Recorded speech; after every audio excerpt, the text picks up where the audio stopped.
C'est une exposition en forme de bilan politique, celui de Jacques Chirac et de son action culturelle. L'ancien chef de l'État a été toute sa vie passionné par les artistes et les civilisations lointaines.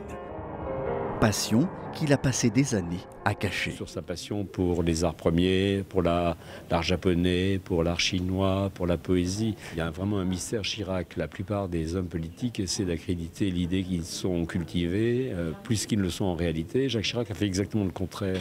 Jacques Chirac, maire de Paris puis président de la République, a permis la création du musée Guimet, du département des arts de l'islam au Louvre.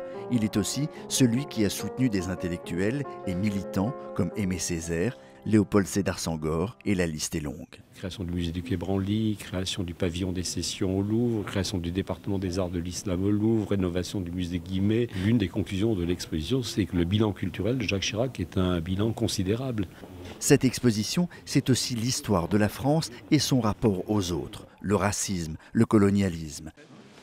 Tout cela dans un musée qu'il a désiré, le musée du Quai Branly, qui fête aujourd'hui ses 10 ans et qui sera bientôt rebaptisé Musée Chirac. Le musée du Quai Branly / Jacques Chirac. Le Quai Branly est de ce point de vue un musée qui est né dans des conditions un peu particulières. Il est vraiment né de l'idée de Jacques Chirac. Il n'était pas dans les cartons du ministère, il n'était pas prévu. Pour cette exposition, Jacques Chirac a prêté 3 objets de sa collection personnelle, dont cette dent géante de narval, offerte par le Canada. Dans la journée, la fille de Jacques Chirac, Claude, et Bernadette ont été les premières à venir.